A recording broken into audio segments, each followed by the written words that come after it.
Good morning, everybody, and welcome to our webinar on traditional project management is broken, how Lean and IPD can help. Today, we're joined with Stephanie Carter from Ecoammo. Before we start the webinar, I'm going to go over a little bit introduction about the Lean Construction blog, in case you don't know who we are, and in case this is your first time here. So the Lean Construction blog webinar series, we do this once every month. And what we do is we bring together an expert in Lean Construction. And the webinars are completely free. It's a good way for you to understand what Lean is about, to learn from people, and to engage with other thinkers. The blog itself was created by me and my co-founder, Navi. So Navi is a consultant, and he helped create the blog with me. And what we do there is our goal with the Lean Construction blog is to make Lean knowledge and practices more accessible to the world. Because when we first started in Lean Construction, it was very difficult to learn what we need to learn in order to apply Lean. And in order to even understand what's going on, we had to spend a lot of time and money attending different conferences. So what we want to do is make that knowledge and experience more accessible so that millions of people can apply Lean and get the benefits of Lean Construction.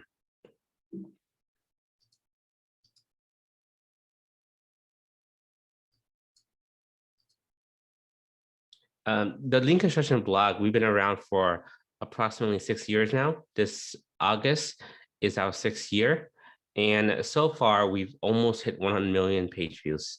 So we're probably about another month or so from the million page views. And we have over 350,000 unique visitors from almost every single country. I think by now we probably have every single country. We have more than 170 high quality blog posts. We do a webinar each month. So we have about 25 plus in our library. We have more than 100 different authors contribute to the blog. And we are hosting our 4th conference in September, which is going to be the Lean Construction in the Field. If you haven't signed up for that, definitely check it out. It's a great event. It's a 2 days event with 35 speakers, 18 sessions, and you learn a lot about practices that you can use on your projects.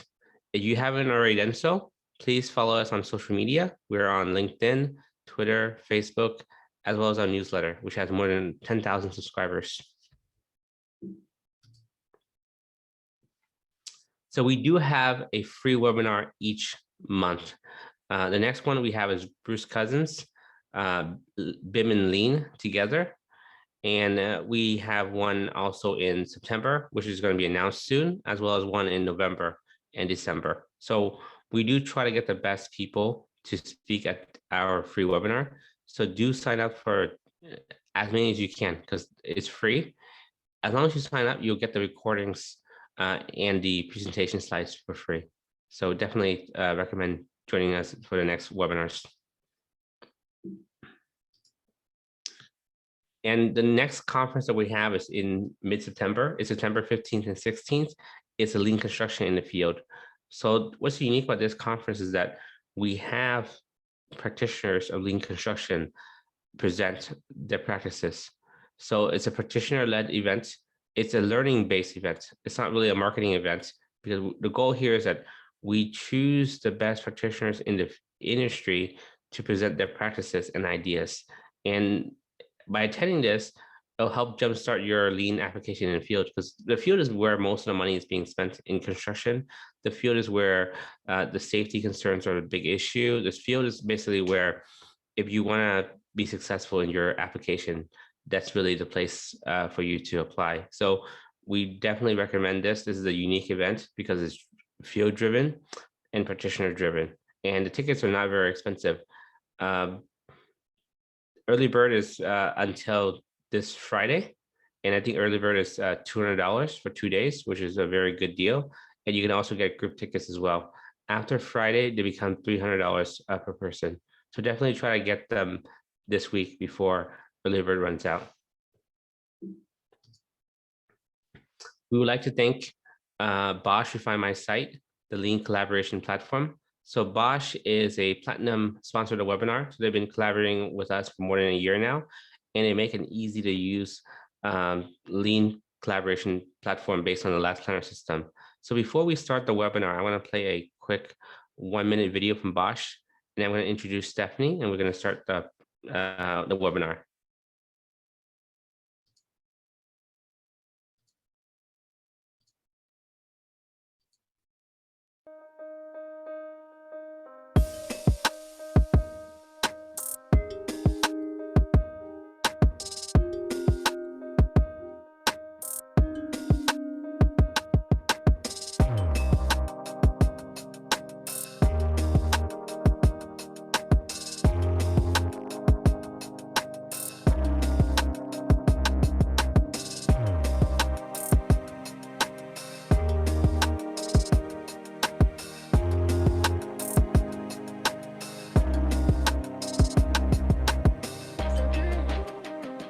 Refine My Site, in my opinion, is the best, leanest tool on the market for Last Planner system.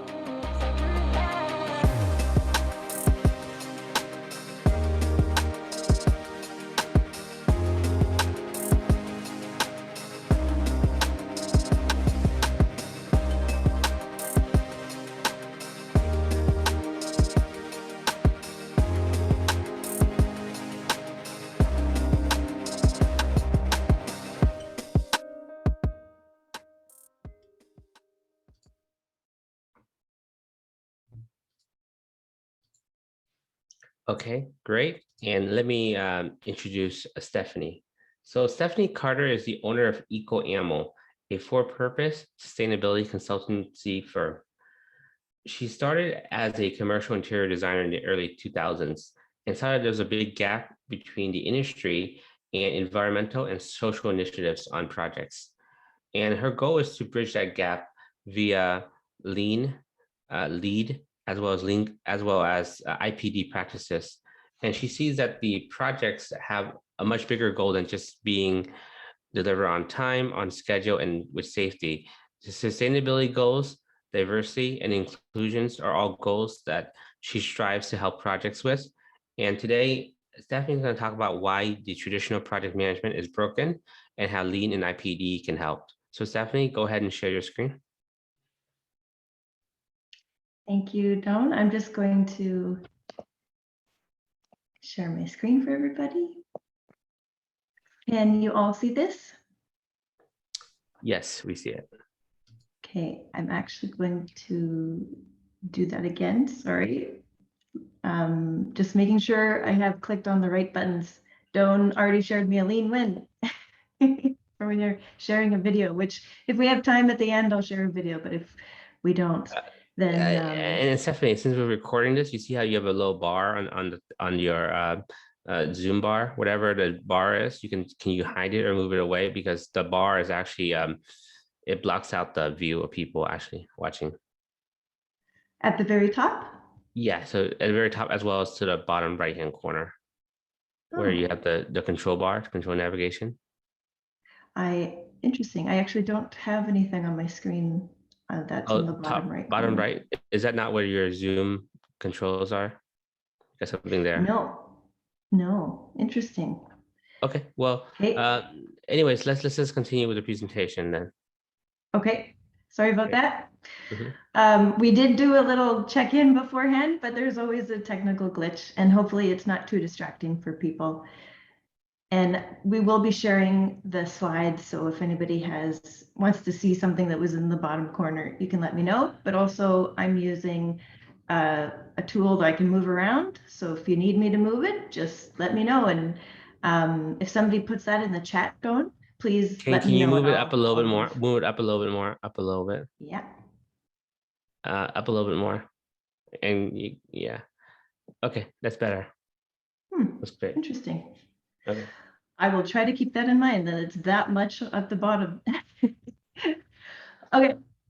So yes, thank you all for attending this webinar, and thank you for that introduction. I'm actually really excited to be here and to present to you, because I'm a huge fan of the Lean Construction blog. I read the articles, I go to the webinars, and I've attended the Lean Construction in the Field conference, and it is awesome. I really recommend it. So yes, I'm honored to be here to talk to you. And the title of the webinar is Traditional Project Management is Broken, How Lean and IPD Can Help. And I will be talking about how IPD is better by design, but I will also be talking about how we can leverage IPD to enable more JEDI efforts. And what does JEDI stand for? Justice, Equity, Diversity, and Inclusion. And there are different acronyms out there for equity and inclusion, but I like this one because, hey, it's memorable and we want to engage people to be thinking this way, to be taking action. So why not make it fun and engaging? If you want to learn more about JEDI, there's a website there, jedicollective.com, where there's a lot more resources. So I'd actually like to start today with a little bit of a survey, try to make my webinars and presentations engaging at some point. So I'm going to ask, I will launch the search, relaunch, okay. Launch the question, which is, who feels comfortable and clear on what they need to do in regards to justice, equity, diversity, and inclusion? Oops. Can everybody still see my screen, or did it go away? Your screen went away, but people are answering the polls right now. Okay. You see it's pretty much 50-50. Okay. Can you see my screen now? Yes, you're back. Great. And is that thing in the corner still there? It's still there, but I think we're fine with it. Okay. So yeah, right now we're about 50-50, which is great. So that means we have 50% of the people on the call here feel really comfortable. And so if you actually have any stories about how you've leveraged your work to include more equity and inclusion actions, put that in the chat, and then maybe we'll compile some stuff and share that at the end too of this webinar. But at the end of today, hopefully you walk away with a little bit more information, especially for those who are on the other side of the 50%, and maybe in the terminology of JEDI, we can make you guys to be Padawans. I'd like to build some trust with you, but I don't have a lot of time to do that. So I'm going to focus on cognitive swift trust, which is basically demonstrating that you have the competency and the experience to talk about a subject. And first, though, I'd like to address the name of my company, because some of you are probably thinking, what's that? Do they sell lead-free bullets? No, we don't. We have gotten asked that question, but we don't. Our ammunition is ecological knowledge, and our mission is to transition the world towards sustainability. And starting a company in Alberta, Canada, spelt Oilberta, starting an environmental firm in Oilberta is challenging. And right from the get-go, we knew that we had to make sustainability approachable, replicable, and most importantly, affordable. So we're always thinking of ways to make sustainability more clear, more simple, and less costly. And so early in starting Ecoammo, we found lean and how we try to apply it to our own, how we work and our projects. And now after 19 IPD projects, 7 progressive design build projects, over 200 high performance projects, and 15 years in business, we can definitely say that the more collaborative your delivery, and IPD is the best at that, the more cost effective and a better outcome you'll have for reaching those high performing net zero, zero emission goals. So we are all lean practitioners at some point, we're on our lean journey. I'm a lean green belt. I have my PMI Agile certified practitioner, and we have a consortium of small companies we work with based off of strengths, and because we're a strength-based organization. And one of those folks actually has his Six Sigma black belt. And if you know Red 5, which is the name of his company, then you also are a Star Wars nerd. So we'd like to walk the talk, and we are a Just Label organization. I think we're the 80th in the world to get that, but basically it's a nutrition label showing, how you operate in the world of equity and inclusion. And we are also pending on our B Corp, which we're excited about. Our first project using the IPD contract was the Mosaic Center. And it broke barriers in many different ways. It was the first attempt at commercial net zero energy in Alberta. This was back in 2013 when it started. We had a lot of naysayers, people saying, well, you can't do that in Alberta. It's too cold. We're one of the most northerly large cities in North America. And other people said, well, you can't do that because we haven't done it before and there's no trades that know how to do that. We had a client who had a limited budget. It was a private client. And so we decided to try IPD. And with a team that hadn't done it before, we brought it ahead in below budget, ahead of schedule. There were 0 change orders. It did reach LEED Platinum. And yes, it was designed to net zero energy. So this one project spurred a whole growth of IPD in our region. So much so that public entities, governments, etc., have adopted it. And the Edmonton Public School Board has now done 7 schools with using IPD, and now they're on to do their renewals and renovations with IPD, which is even more suitable for IPD. This particular project we worked on with Edmonton Public School Board, again, below budget, ahead of schedule, 0 change orders, 100% of the wish list items are incorporated, which is just fantastic. It means there's more value to the students and staff in these schools. And how we are being lean to be green, enabling sustainability through the use of IPD and lean. The example on this project is that the government of Alberta puts out a grant for solar, and they told us that we were 10 times more productive in the per kilowatt hours per dollar invested than any other applicant. And we attribute that to the fact that we had the trades there with the designers and the solar suppliers all focused on how do we maximize the dollars of this grant. And in fact, that's the whole aha moment for us with IPD, was that all project teams on IPD are focused on giving more of what the client wants for the budget they have. And that is where we feel that we can include sustainability initiatives. This is not one of our projects, but it's a really great example of being lean to be green.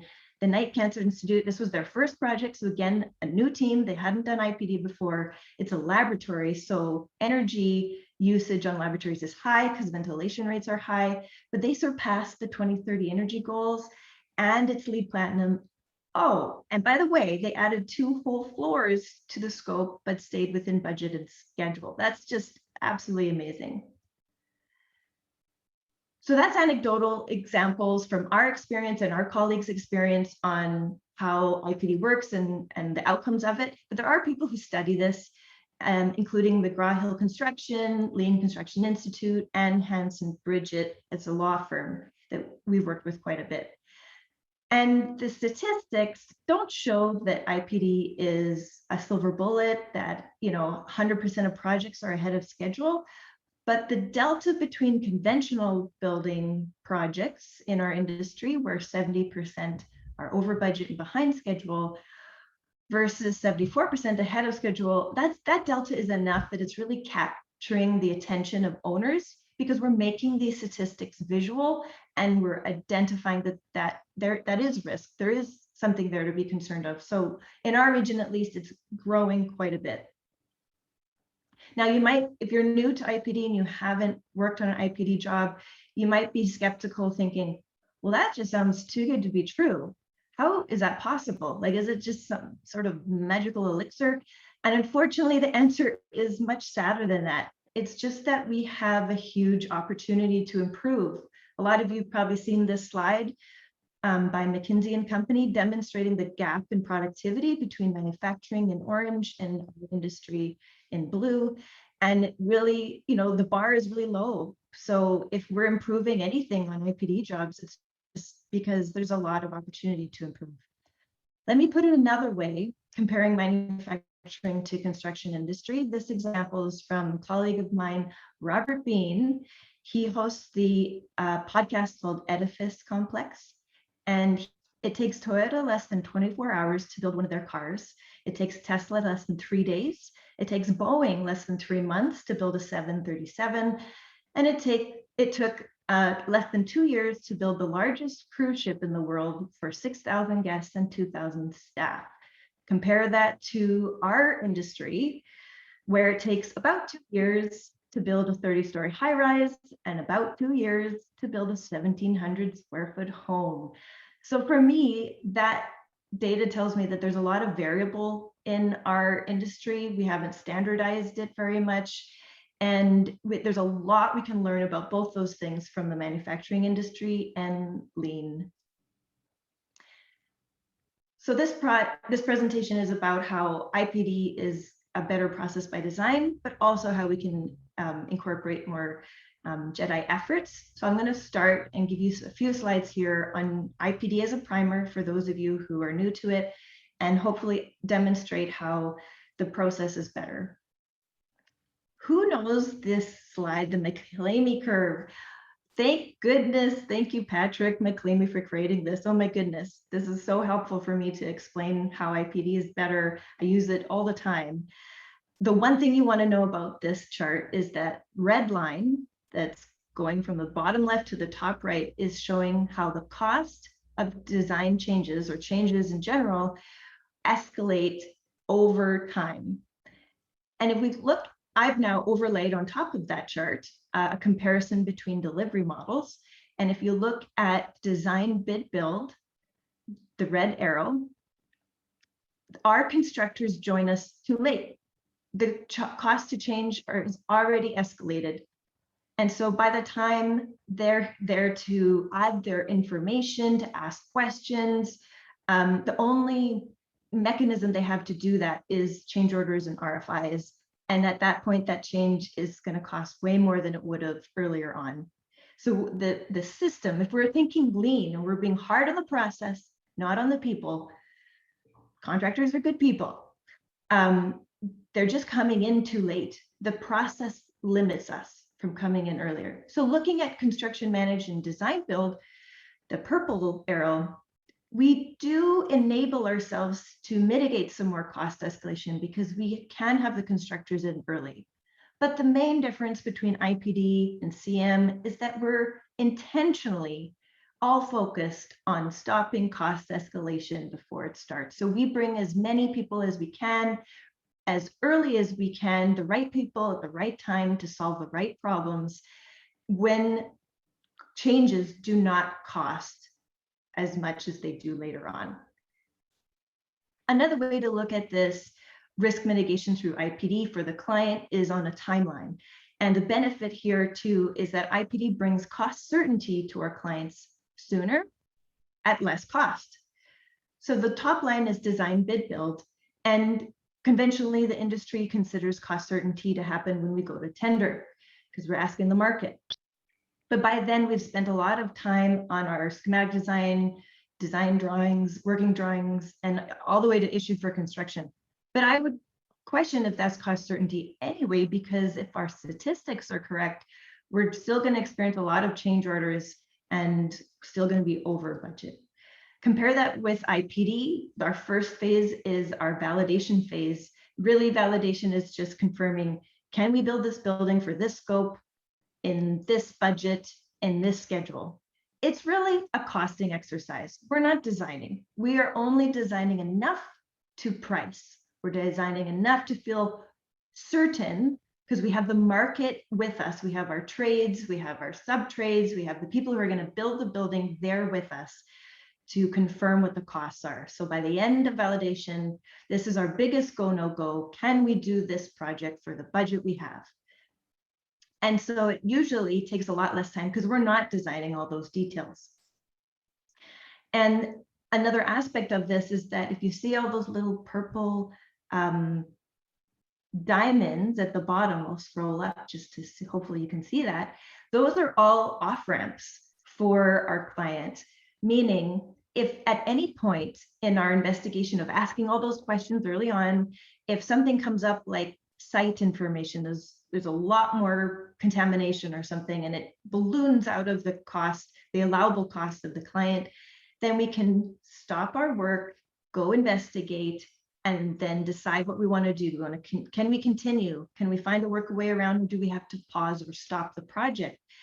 This is equating to the lean manufacturing, where we can press the big red button and stop the conveyor belt, go address the issue, and then come back and start the conveyor belt again. So that is mitigating the risk of cost escalation for the client by having everybody focused and being able to stop. Another part of IPD, of course, is the contract. That's something that most people are interested in because it's so different than conventional, where we tie everybody's profits together in a risk-reward pool.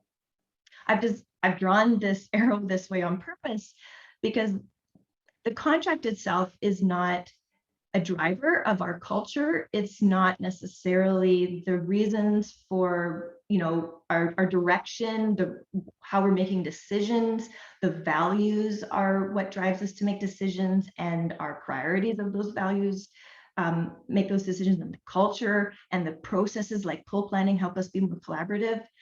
But when you do notice the contract, it's when something's gone wrong. And when something's gone wrong, I feel that the contract provides an inertia for us to pull together and work together because we're contractually obligated to do so.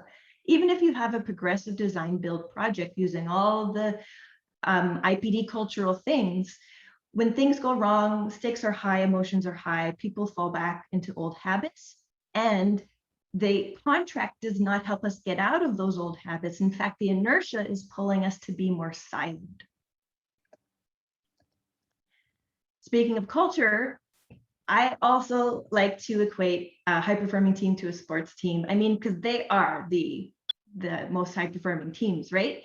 I know other people have also equated high-performing teams to sports teams, but let me explain it this way.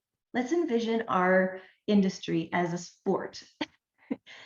So we have somebody who arrives at 9 a.m. on the ice, they're ready to go, they have the puck, and they shoot it over to their partner, and nobody gets it. It just skates on down to the boards and sits there.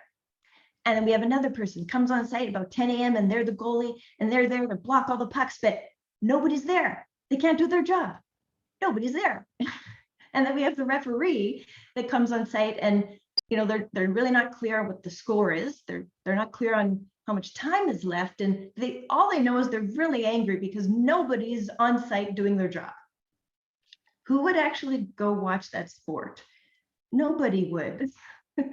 And so what we need to be thinking about is, how do we make our culture visual, very clear, make it really apparent on how people should show up and behave on a job site. That's what we do on our IPD jobs, is that we don't only focus on the values of the project, like the building, what we're building, but we also focus on how we're going to show up for each other. We're going to make a team behaviors agreement that says no ghosting.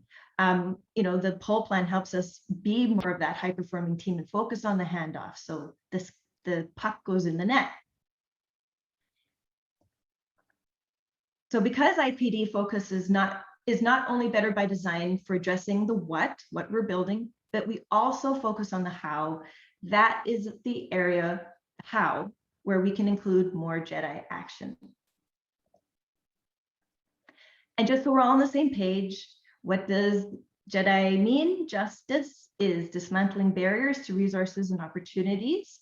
Equity is allocating resources to ensure everyone has access to the same opportunities. And diversity is all the differences between us based on which we experience advantages or counter to opportunities. And diversity isn't just about racial differences. And inclusion, fostering a sense of belonging by centering, valuing, and amplifying the voices and perspectives and styles of those who experience more barriers based on their identities. If you want to learn more, again, as I mentioned, there's this Jedi Collaborative, and their website has a bunch more stuff on it. So the areas I'm going to talk about, both how IPD is better by design, and where we can leverage JEDI action are procurement, self-management, communications, culture, and acknowledgement. Starting with procurement, there's so much to this. I'm just going to touch very highly on this. This could be an entire other session on just IPD procurement. But the IPD procurement that we've been involved in, I consider to be better by design because number one, it's not based on a fee estimate. And I know that's a constraint in some states. You are legally bound to have a fee estimate, but there's workarounds. But as you think about that McClaney curve, we still have so much to sort out. It's hard to actually ask people for a fee estimate right up front. So what we do is we ask people for their hourly rates.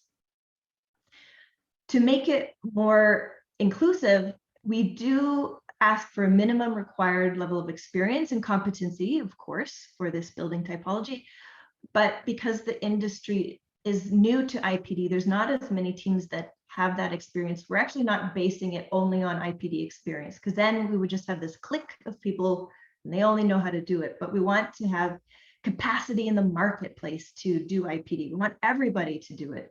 And so instead of asking, only about IPD experience, we ask them, tell us about a collaborative experience that brought value to the client. Tell us how your team is a high-performing team. Tell us how your team are lean thinkers. And those three things allow for kind of a meritocracy. If you don't have IPD experience, you can go out and get lean training. You can go out and learn about high-performing teams, and you can also incorporate collaboration or think about a past CM project that was more collaborative. So that allows you a better chance of getting into an IPD job. Also, a big part of this is that the interviews, we score higher than the proposal, because sometimes there's a really great proposal team, but that's not the team that's actually going to work on the project. And some of the interviewees don't even see the proposal. So we want the actual people who are going to be on the job to be in the interview, so we know who exactly we're hiring and what it is that they're bringing to the table. How could we include JEDI action into IPD procurement? Well, there's a movement in our region called social procurement, and whether that's right up front with the consulting team and trade partners, or maybe it's later on in sub-trades. But I mean, picture this: if we're building a new building for a First Nations community, why not focus on supporting that First Nations community in an additional aspect by hiring First Nations trades or consultants or experts? So that concept of social procurement is something we can bring in. And also, we are, as I mentioned earlier, a strength-based organization, and we like to hire for complementary strengths. And sometimes someone with a complementary strength may not have conventional experience. There is a power dynamic shift happening in our industry. 20 years ago, when I was just starting out in this industry, the path was you were a student, then a junior, then a prime, and then a senior person. And those senior people had all the experience and all the power. Now, with students coming out of school with all these new technology training in BIM, in augmented reality, the senior person has to get their knowledge into BIM, but they may not have the training. And so they have to respect the junior person that comes in that has that knowledge to help them execute on the deliverable. But conversely, the junior person still should respect and honor the knowledge of the senior person that's been in the industry for that long. So instead of there's just being juniors and seniors, now it's kind of more like this. And so if we can think the same way in our procurement, we want to hire people that maybe have a unique complementary skill set to the team that would just make us that much more effective. That's awesome. Another area where IPD is better by design is actually in how we organize our teams. So we have conventional versus self-management on IPD. In conventional, of course, we're used to this chart on the left, top-down management and the hierarchy there. And that was great when we set this up about 200 years ago, because we were in the Industrial Revolution. We were mimicking the machine that changed our world. But now, after years of using this system, we probably have all had an experience where, unless you're at the very top, you don't have the power to say yes to everything. Everybody down from there has the power to say no ubiquitously, but they only have a limited approval to say yes on certain things. And that creates bottlenecks and stops the flow of work. And unfortunately, because there's such a hierarchy and a divide between the people, the shop floor people, and the person at the top, often that person at the top is removed. So it's not as effective as a distributed network, which is basically anybody can talk to anybody. There's no silos. You can go off and solve a problem with whomever you want. And the definition at the bottom here is for the economy, because it's actually from the Donut Economics, which if you haven't read that book, I highly recommend it. So this is a network of flows. Sound familiar? It's like lean. We want to keep the flow of work going. So structuring an economy as a distributed network can more equitably distribute the income and wealth that it generates. Changing that to an IPD project, structuring a team as a distributed network can more equitably distribute the power and decision-making authority. You've all probably had an experience like this on IPD, where we have different people self-select to join a cluster or a work team or a project implementation team. And on this particular project, we really, again, had a limited budget, so we had to value engineer right from the start at that beginning of the McClaney curve where changes cost less. But the order of magnitude was so great, we weren't coming up with the right things until the landscape trade came up with the biggest project savings, which was a massing change to the building design, usually an architectural thing, but the landscape trade came up with it. So that's part of the beauty of this distributed network, where you bring in different people and great things happen. This image is actually from a book called Reinventing Organizations. I'll get to the zoom in a second. And basically it's a nice little representation of how our IPD self-management works. So we have our senior management, or the leadership team, sometimes called SMT, sometimes called PET, the project executive team. There's a little bit of hierarchy on IPD, and they're considered at the top. There's also the project management team, or PMT, and they're like the day-to-day managers. And then there's project implementation teams, or like I said, the 4 clusters or work teams, and they're the shop floor. Now, the difference here is that we try to make the decision-making process distributed between these 3 groups. The senior management team isn't telling project management team what to do. Project management team isn't telling the pits what to do. Instead, we do our pull plan, we get an idea of what needs to be done, and we let the work pull us, and those distributed teams are working and then we come back together in the big room and share what we worked on, and that repeats and repeats and repeats, and those distributed teams can make their own decisions. So that's the book I was telling you about, Reinventing Organizations. Honestly, it's mind-blowing, it's life-changing. Read it. There's YouTubes, there's a whole bunch of resources. Going to this decision-making and the distribution of power, which is where we get to be more inclusive and have a diverse group of people making decisions instead of one at the top. When we have one at the top, it's a bottleneck again, and quality of decisions goes down, because decision fatigue is a real thing. I'm sure you've all experienced it. But when we organize the ability and empower people, give them the autonomy to make decisions, then think of how much more the work can flow when all these people are making decisions instead of just one person. And of course, with distributed network, it's not actually an inverted pyramid. It's just this big amoeba of people working together. I also want to share with you this book called Teaming. Tamsin Woolley-Barker, Dr. Tamsin Woolley-Barker is a biologist, and she's been studying how humans work together effectively. And she says that, yes, we are 98% like a chimpanzee with our DNA, but there's that 2% that makes us different. And that is because we are superorganisms. And how superorganisms work, we're more like a termite, and termites have been evolving and continuously improving for 250 million years. So they have a thing or two to tell us about how to work together. But when we take a look at the fact that this is a natural way that humans want to work together, it's a natural way that we are most effective.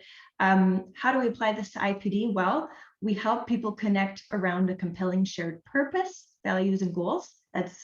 These are her words, and that sounds just like our self-management process in IPD. We encourage autonomy, freedom, individuality, and initiative. Same thing, what we're trying to do with IPD to remove waste and to increase flow. We cultivate a culture of diversity and experimentation. Absolutely. So the more people from different perspectives come together to solve a problem, the better the outcome. And we have to be innovative to solve problems and develop critical thinking and systems thinking. So like our pull plan, that's giving us a better picture of the systems thinking. And then we also want our critical thinkers to be poking holes in our plan, in our pull plan, so that we make sure that we're covering all the risks. I know when I do a pull plan at the end of the first draft, I always say, okay, who is the optimist here? Put up your hand. And then I turn to the people who don't have their hand put up and say, okay, where do we need to improve this? Like, let's be critical thinking. Zappos actually changed their company to be run in this self-managed way. And they said every time that a size of a city doubles, innovation or productivity per resident increases by 15%. But when the companies get bigger, innovation or productivity per employee goes down. This is because cities are actually organized in this self-management way. If you think about it, nobody's telling us when to go to the grocery store. We just go when we want, but we abide by the rules of the road that we created together, respect them. So a city is a self-managed organism. So in summary, for self-management, how IPD is better by design, it's a natural way that humans work. It increases flow and removes bottlenecks.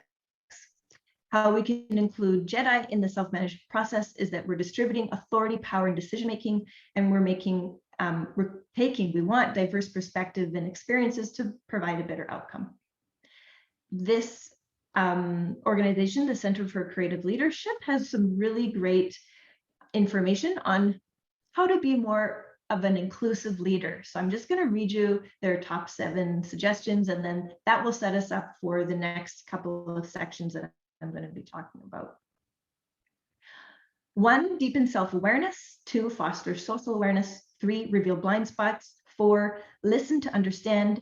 5, create connections. 6, lead with courageous vulnerability. And 7, invest in the resources. So that just means put your money where your mouth is. The first part of this I want to talk about is communication. Communication is really key to be an inclusive leader. And that being a JEDI starts with good listening and self-reflection. So starting with the good listening part, I know you all, hopefully being lean professionals, have been taught a little bit about active listening skills, but it really is key to making people feel heard and hearing all of these different perspectives. Some people even, it's helpful for their mental health. Picture a person who maybe has grown up in a family who doesn't actively listen, and they've never felt actually heard. So when a leader in an IPD setting is actively listening, making them feel seen and heard, that helps so much to bring inclusion and also help with their mental health. We definitely want to lean on our ethos from the lean world, which is be hard on the process, not on the people. Conventionally, when things go wrong, we're hard on the people, but an IPD, we strive to look at the process and see where it broke down and see where we can fix it. And another way that people are often hard on each other instead of the process is because we don't understand that we have different communication styles. So what we try to do is train everybody, give them a level set training on what communication styles are and how to get the best out of each other. So this is a whole other presentation again, so I'm just going to touch on it lightly, but if you're a driver, you want your information quick and fast and have that person gone. But if you're a supportive type communicator, then you're going to want to spend a couple minutes saying, how's your day? How's the family? How's the weekend? And then you might want the backstory from somebody on why they're asking you this task or how you got to this place. What is the strategy behind it? And so if a driver comes to a supportive person and says, I need this by this time, bye. The supportive person is unconsciously could start to take that personally, think, oh, this person doesn't like me. And then slowly, unconsciously, they're going to be like, don't like working for that person. I'm not going to do their tasks as quickly as possible. On the reverse, a supportive person who comes to a driver starts talking for about 5 minutes or so about the weekend and then tells them all about the backstory. The driver's going to be really frustrated and just be like, man, that person can waste time. So we want to make sure that if we make this visual, like again, how in Lean we want to make things visual, then we can be more inclusive and get the best out of each other. So if you're a supportive person, respect that driver and say, I need this by this time, by this day. If you are a driver and you want to respect the supportive person, ask them how their day is before you jump into the task. Now, I want to do a little bit of an exercise, and I'm not sure, I can't see the chat right now. I'll pull it up when the time comes, but I'm hoping to describe to you a scenario in a big room where we have someone leading the conversation, and I want you to think about how did the meeting leader not be inclusive. So listen for how the leader was not inclusive, and then in the chat, write your thoughts. So picture a big room in IPD, and that is in one of our big rooms. Some team members have been invited while others have not. The rationale there was, well, it's more lean to not invite everybody. The majority of attendees have IPD experience. They know that, what's expected of them and also what they're going to do. The minority, however, have never done IPD and are feeling lost and unsure. This leader jumps on the call because it's all virtual now. He looks at the group crafted agenda because group crafted agendas are paramount in IPD. That's how we all ensure that we know what we're going to work on next time we meet. And instead of taking the most priority item, he proceeds to talk about the topic he suggested. He takes up most of the time on this topic, sharing his knowledge, expertise, and recommendations, which are awesome, by the way. He's a great team member. He knows a lot. He's experienced. He's a great expert. He finishes his recommendations and asks everyone on board. The pause is short before he asks that, everyone on board? Because he's thinking, wow, I got to make this meeting lean and I got to be quick and get everybody doing other things. So before he approves his recommendation and moves on to the next topic, he's just, trying to be lean and making sure that people are on board. But when we go to move on the next topic, whoops, we've run out of time. And so he says, well, I guess we'll discuss the other topics next week. So can you put in the chat some thoughts about how this leader was not inclusive?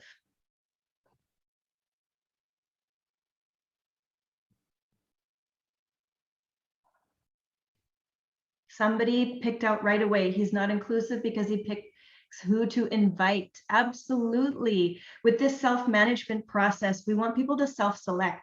So again, making our work visual. If we have a shared calendar, people can self-select to come to a meeting because they think they can add value. So yes, it should not be one person deciding who should come. Another person pointed out that he did not use the group agenda. Absolutely. We do that on purpose. It should not just be one person's choice. And absence of knowledge transfer. Excellent. So when the new people came, they weren't onboarded. So that's not being inclusive either, because we need to train these people to understand what to expect. It's really intimidating when you go into an IPD project and everybody else knows what's going on and they know how to do this. And so we need to make sure that they're onboarded. And then yes, lack of brainstorming. So he did not pause to give people time to share their ideas on his concept. He just kind of went forward because in his mind, he was being lean, but he instead wasn't being inclusive. And different people process things at different speeds. That's another way to be aware of being more inclusive for people, is that some people might actually need to sleep on it. And so instead of just saying, okay, here's my proposal, let's vote now, you might actually want to say, here's my proposal, think about it, and then tomorrow we'll vote on it, or the next time we meet. It does slow down the decision process a bit, but what you're doing is allowing people to process. Awesome. Thank you, everybody, for that. That was great. So to wrap up with IPD communication, we want to be how the IPD process is better by design. We want to practice, we want to give best practice training to everybody. So level set everybody. We want to be intentional and clear and visual with our communication. So back to making that team behaviors agreement, if one of the things is we're not going to ghost each other, then that enables accountability because we can hold everybody accountable to those behaviors. How we can include more Jedi action and communication is that we're building self-awareness on how we communicate and how others communicate and how we can get the best out of our teammates. We also want to be inclusive leaders when we're hosting a meeting, whether that's a big room or a pit or a PMT or whatever it is. And we also want to listen, use our active listening skills. On to IPD culture and acknowledgement. What we try to do is lead with vulnerability. So going back to that 7 items where we can contribute to more inclusive leadership, we really try to lead with vulnerability. We do a lot of self-reflection at Ecoammo. We do a lot of these kinds of assessments to better understand ourselves. And you know, partly it's how to get the best out of your team, but also how to acknowledge your team. So yeah, we do love languages, because if somebody wants to reward me, receiving a gift isn't going to be the best thing. And I want to take a moment here because some people are uncomfortable about personality tests or assessments, etc. They really feel like someone's going to pigeonhole them. But I like to describe it as different parts of the body. Stay with me. If we're only looking at our skeletal system, you're not seeing the whole person. If you're only looking at the musculature system, you're only seeing that part. Same with the nervous system. And so think of all these different assessments as just a tiny little fraction of that person. And so you can't pigeonhole them because you're only seeing a small part. And every time you do another one, you get to understand a bigger part of who they are. So we do communication styles, we do work styles, we do personality, we do strengths, we do a bunch of different things to try to better understand ourselves and our peers, including this exercise, which we use as kind of a team building exercise. It's a bit of vulnerability, but it also gives us really tangible, usable data. So what this is a strengths assessment. We put people in pairs and we ask them all these different questions, kind of like when we make an IPD team, we're making a new company, and there's all these tasks that are like conventionally the general office stuff. So IT, taking notes, conflict resolution, etc. And so we ask people to go in teams and share what their keen interest level is on a score of 1 to 5, and what their competency level is on a score of 1 to 5. Because the intersection between competency and keen interest is a strength. So somebody might be really keen in an area, but they don't know how to do it yet. And conversely, somebody might be really good at something, but they've done it so much they're not really keen on it anymore. So there's a lot of mentoring opportunities that comes out of this too. But as you can see on the right-hand side, hopefully you can see, sorry about the technical glitch, we summarize the strengths and weaknesses of the group. And this group in particular, collection of data is like the lowest on the totem pole, but funnily enough, data organization is the top strength. So if we don't shore up the team's weaknesses by bringing on somebody who likes to collect data and is good at it, then this strength won't even be utilized. Another area that we often see that is a gap in a team, and with COVID and being virtual, it's really, really important, but that's IT. You don't have to be an IT professional, but even if you had a keen interest in it, you're just naturally going to be good at helping people. But that is definitely an area where we want to shore up. And in fact, oftentimes when it shows up at the bottom here in the weakness, we make sure that we actually hire an IT team to help us keep the flow of work moving. Another area that's really important for IPD projects is note taking, because we want to make sure our work is visual. We want to make sure actions are recorded, decisions are logged, so people can see what happened in all of these different self-managed, distributed, networked teams. And if we don't have people that are good at that, then it's not going to happen as well as it could, or sometimes at all. And what we're finding over the years of doing these assessments is that it's kind of a love-hate thing. You either love taking notes or you hate it. So if people feel that strongly about taking notes, utilize those that like it, and they'll get it done quick and awesome. IPD also, when we're creating culture, focuses more on intrinsic motivation than extrinsic motivation, which gets better outcomes. So extrinsic motivations, it might be your salary, might be a little bit of a perk, maybe some praise, but that performance is clocking in, following procedures, completing tasks, you're kind of doing the minimum. But intrinsic, which in this iceberg example, there's way more to that, way higher benefit.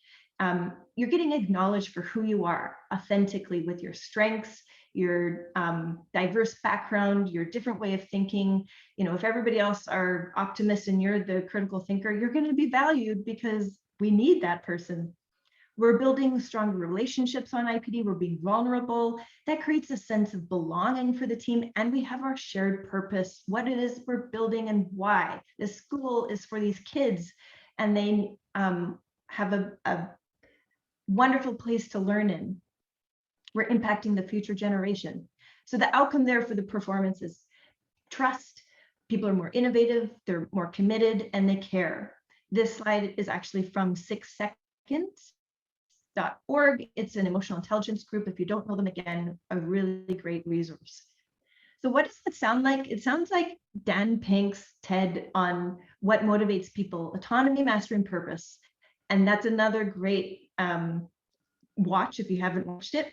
And think about this stuff we've been talking about. The distributed network gives people autonomy to make decisions. We're giving people mastery over more than just their discipline, but other skill sets that they have. And we are also a shared purpose. And stuff that comes out of the projects when these kind of better motivators happen is our very first project.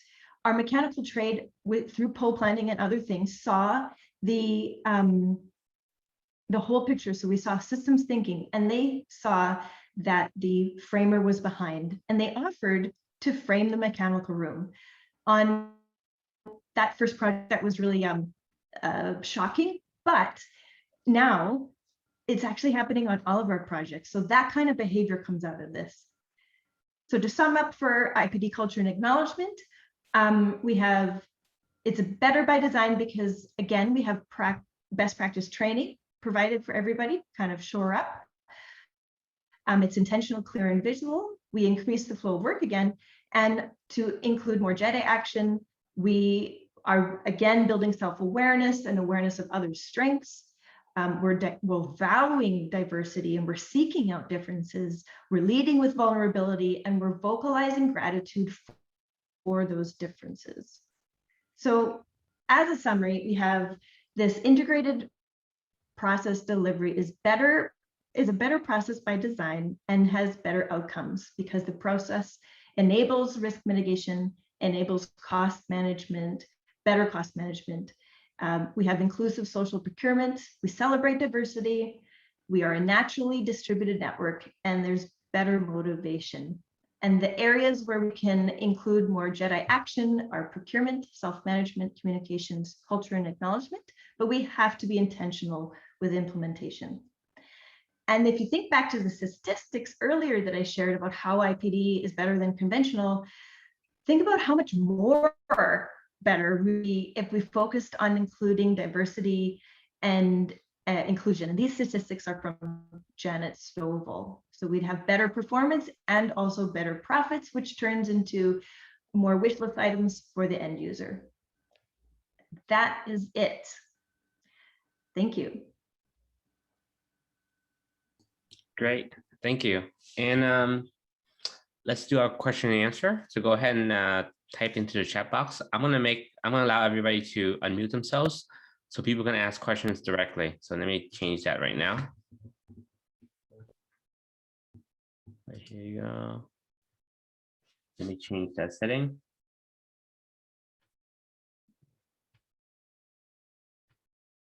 There you go. You can unmute yourself. So anyone that has a question can go ahead and ask Stephanie directly. I have a question, Stephanie. Thanks, by the way, for your presentation. Very, very informative. I love the Jedi and the Red 5. I'm a Star Wars nerd, so I definitely enjoyed that. Just to give you a little background, I'm an Agile coach and Scrum Master, and my background is Scrum and Kanban. Those are my two frameworks that I specialize in. And I understand that, Kanban was obviously, applies to any industry vertical and any process. So I was very keen to learn more about how it applies to construction. My question for you is, I really didn't I heard a lot about how the lean process works and how it can work and how diversity and inclusion can work. But the title of traditional project management is broken. I wish I would have known a little bit more about why you believe that is. Can you expound on that? Because that was the title of it. And I wanted you to, if you could, expound more on why lean works better, why agile practices work better. Sorry, I was having sound issues there. Thank you for that. Yeah, I actually meant to explain that. Can you all hear me?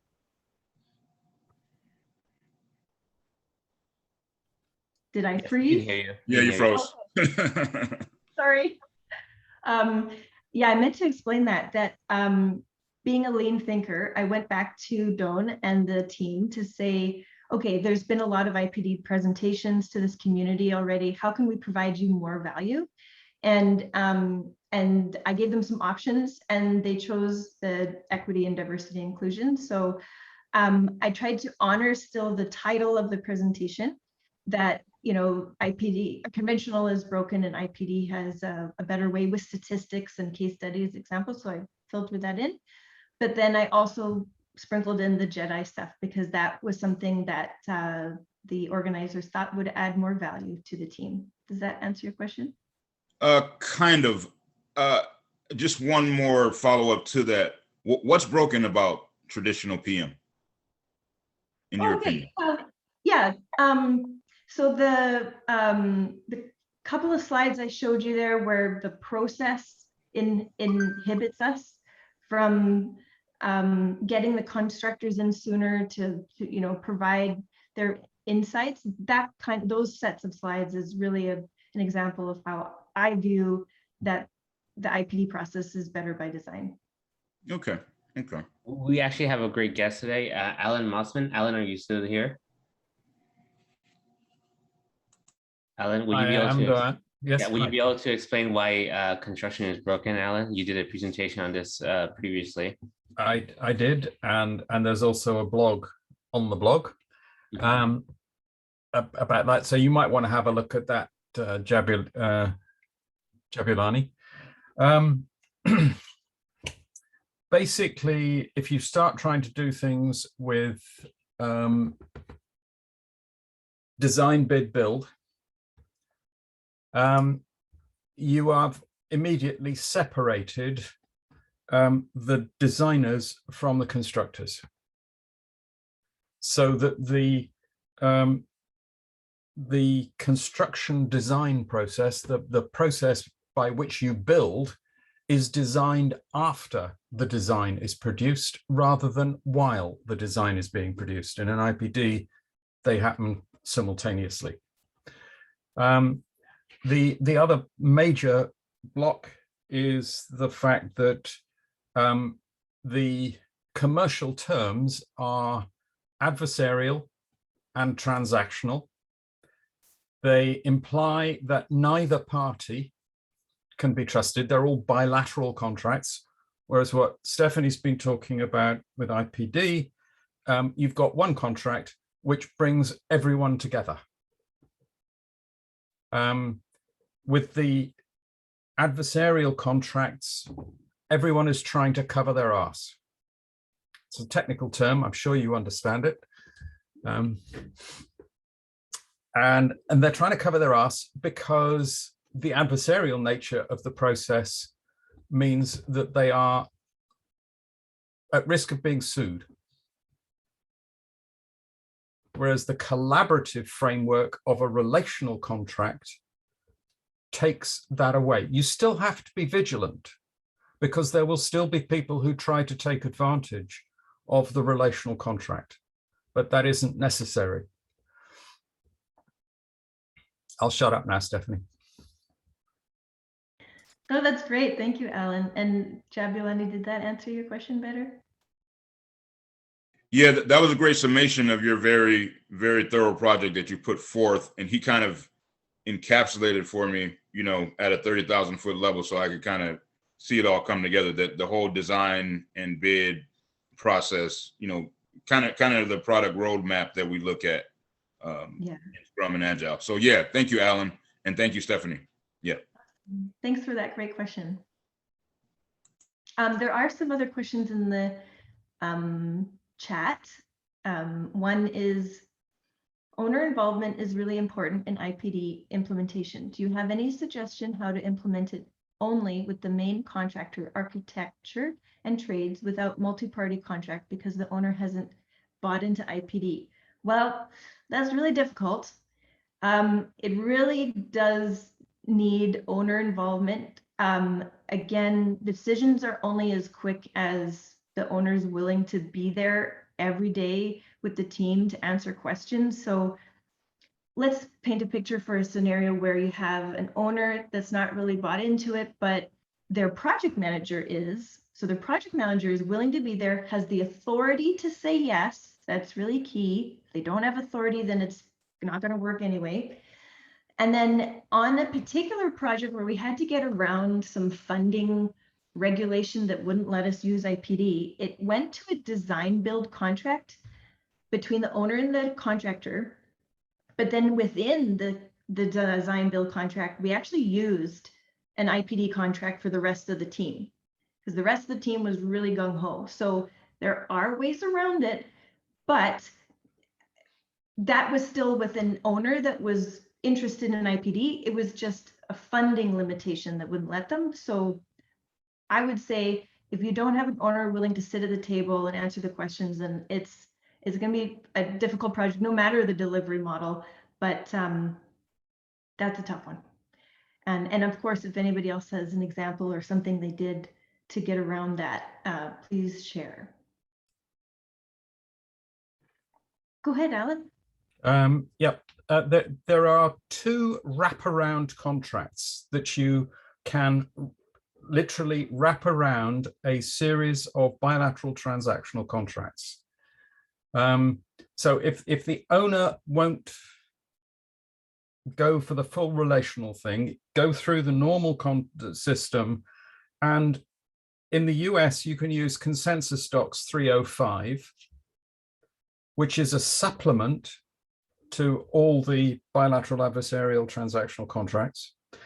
And outside the US, you can use FAC1, developed by Professor David Mosey from King's College London, that has been even more widely used than Consensus Docs 305 because it came out 3 years ago. And Consensus Docs, I think, is only about 18 months old, or the 305 version is. That's great. Thanks, Alan. The same person had another question. Do you have any step-by-step IPD implementation? Can you mention the challenge and the solution for the challenge? Well, good or bad, it's kind of a wild west. Everybody kind of has their little bit of their own spin on things. I know in our region, there's a group called IPD Alliance, and they're putting together different how-tos. There's a kind of a step-by-step there from the owner's perspective. And of course, Lean Construction and many, many other websites, and including Lean Construction blog, have resources, but we can share some links after, hopefully. Well, on the blog, there is a whole section called Integrated Project Delivery, IPD. So that we do have articles to tell you how to do it, the step-by-step process of doing it. We do have a regular contributor, James Pease, who has his own website called leanipd.com. And that also is it's designed as an owner resource, but you can generally understand the process and the differences between IPD and traditional. And I would say that if you really want to get deep into this, start with a blog. You'll find all the contributors there, and then from there you can branch out. Awesome. Does anybody else have any questions, maybe about the JEDI side of the presentation?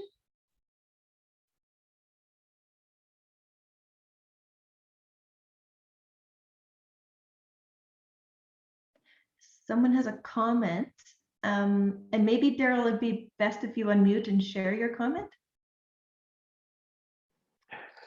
Hi, Stephanie. Daryl Kaminsky, the Energy Coordinator for Edmonton Public Schools at EPSB. We've worked with Stephanie, full disclosure, and she's great. I just wanted to say that I'm learning about Lean and IPD, and I made a comment in the chat window that not only are we using it for new buildings, typically schools, but we are now leveraging that methodology inside of a large solar installation, which we call phase 2, which is to get a lot of schools on solar in a very short period of time, because we're taking advantage of a timely rebate for solar on schools. It's actually called Solar for Schools. And I didn't know that this methodology was that flexible, that it could help us with this great challenge. And I'm chuffed to hear that it is. Thank you, Daryl. That's an awesome example of being lean to be green.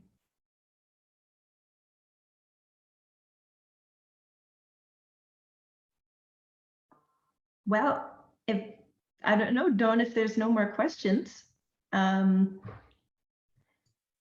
Yeah, I mean, let's give people one last chance to ask any questions. And if not, I can reshare my screen and finish out the presentation. Awesome. For more of the Star Wars fans, I will add a link that you can watch later. I work for. It's just Forbes did a summary of how the dark side did not do a good job at leading, and I thought it was fitting for this topic today. Great. We have a question from somebody. Is that you, Brian? Nope. I heard some questions. I heard a noise. It might have been the video was starting when I clicked on it. Sorry. Okay. But Brian, I like your background. And then Alan just put in a link for Lean Construction is Broken into the chat box. We do have a lot of more content about IPD and why it's broken. So I don't think this is an area that I think requires further investigation and further study, because it's actually out of the scope of today to go through all the problems that it's broken. What I'm going to do is I'm going to turn it over to myself, and I'm going to close out the webinar. So let me share some logistics. and we're going to do a plus deltas as well. So thank you, Stephanie, for your presentation. And Stephanie's going to send out the presentation slides to me later today, and I'll send out the recording and the presentation slides to everybody that signed up. So you can go ahead and watch it, and then also have the reference material. And Stephanie, also make sure to include contact of yourself in case anyone wants to reach out to you afterwards. Okay, so we did a Q&A, and then let's do plus deltas. So with the lean practice, what we do is after every presentation, we do a plus delta. Plus is things that you thought went well for the webinar, and delta is things that we can improve in the future. So go ahead and write in your pluses and deltas into the chat box, and we use this as feedback in order to improve ourselves over time.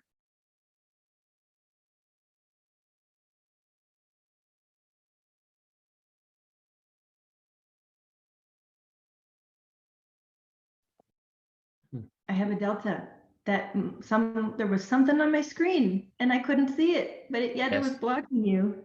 Yes, we will figure that out next. I think next time what we do is we will spend a little bit more time in the morning to go over the screen share.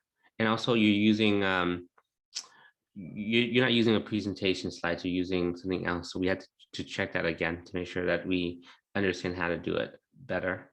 So we do have a comment. Thanks, Stephanie, Alan, Duan. Really great presentation and webinar. Greetings from Indonesia. Oh, interesting. See, we have almost every country, right? We're implementing lean construction in Indonesia, but we really need to influence the owner to use lean IPD. I would say that you, in the very beginning, you might only be able to do as much as you can. And it will take you some time to get owners to be interested in IPD, because I think IPD is I would say is a little more advanced skill, and it requires an owner that's ready for it. So it's not going to be like the first shot to do IPD. And I can add to that absolutely you can start to on your projects incorporate lean, incorporate inclusivity, incorporate high performing team stuff. Even if your owners aren't ready to go there, that'll still benefit you. Do the pull planning, do all that stuff. But what I found that works best for us is that I introduce new owners that are curious but skeptical to existing owners like Daryl who have done IPD, and then the owner is talking to owners. So it's not a consultant or a contractor trying to convince an owner to go IPD. It's an owner that has no benefit from the project going ahead, talking to another owner, saying what their experience was. So I know all of our owners have been really open to sharing because they just think it's so much better. So that could be a strategy for you. Okay, great. We have some more comments. So plus is addressing communication styles. Very informative presentations.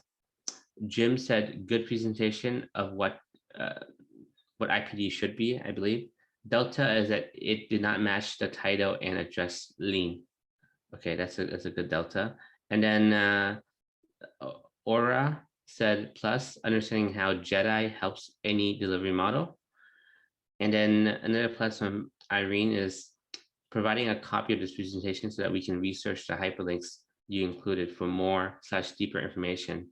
I couldn't write them down fast enough while listening to the content. So I think it's it's good that we have this information available for you to watch again, and also watch with the people that missed out on the webinar, as well as the presentation to go through it. Okay, so Alan shared 2 guides for IPD. Those were written by Dean Reed. And the second one is from James Pease with leanipd.com. So definitely a lot of resources for IPD out there. So let's continue. We have 2 more, plus and delta. Okay, so plus, the presentation was very interactive, easy to understand. Delta need to be held more often. Well, we do once every month. And I think that's a good cadence for us because we are not doing this full time. So we're just doing this to support the industry. So I think once a month is a good cadence because we do a free blog post every week, and then we do a webinar every month, and we do a conference 2 to 3 times a year. So let's continue with the rest of the slides. So you may or may not know this, but we actually have a free job board on the Lean Construction blog website. It's an online forum where you can actually post jobs related to Lean, BIM, VDC, construction technology.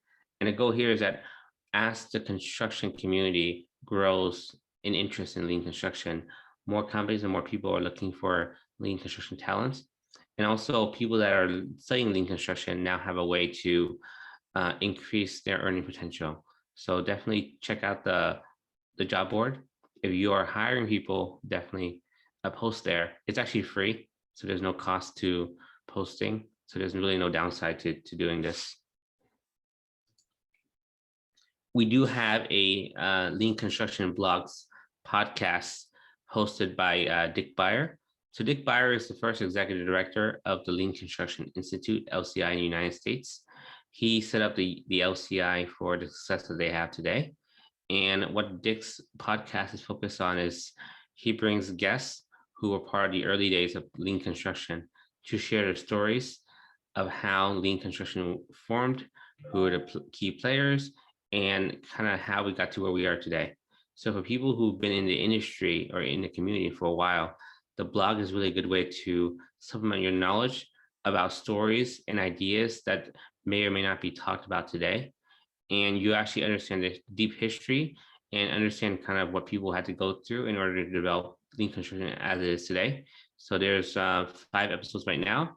We're releasing the next one next week, and it's free to watch. You just go on the blog's website, press play, and listen. And we also have it on YouTube. So on YouTube, you can actually see the speakers. So you're interested in YouTube, you can check out our YouTube channel and subscribe to us as well. All the webinars that we host qualify for HEC Lean CM continuing education units. So you can forward your certificate, forward your receipt of this webinar to HEC to get your credits. We also have recordings of the past conferences and other webinars on our library, and you can purchase those, and you can use those as a very efficient and effective way of getting your CM Lean continuing education. Because when you get HEC CM Lean, it's very difficult to get credits to renew. And what we do is through the conference recordings, you're able to get all your needs met very quickly. So that concludes the webinar. Feel free to join us for the next one that we're going to host next month and every month moving forward. We do have the Lean Construction in the Field coming up in September, the middle of September. So the 15th and 16th, this is 100% virtual. You don't have to travel, you don't have to go anywhere. And you can actually, even if you miss any sessions, it's going to be live the whole time. But if you're missing any sessions, it's actually recorded. So you can come in a week later, a month later, and just watch the session that you missed. And I think it's a good place to really get the knowledge in order to understand. And we do have time during the conference for Q&A. You can meet the other people in the community. And we have 2 main panels. We have the Lean Champions panel, as well as a superintendent panel, in addition to 16 other presentations on how people are applying Lean in the field. So definitely looking forward to that conference, and we hope that you can join us for it. Thank you for the presentation, Stephanie. And with this, I'm going to leave it here. And feel free to reach out to Stephanie afterwards. We'll send out the recordings as well as the presentation slides, and I'll have Stephanie's contact information, so you can reach out to her if you have more questions and if you're interested in what she's doing as a company. Thanks, everybody.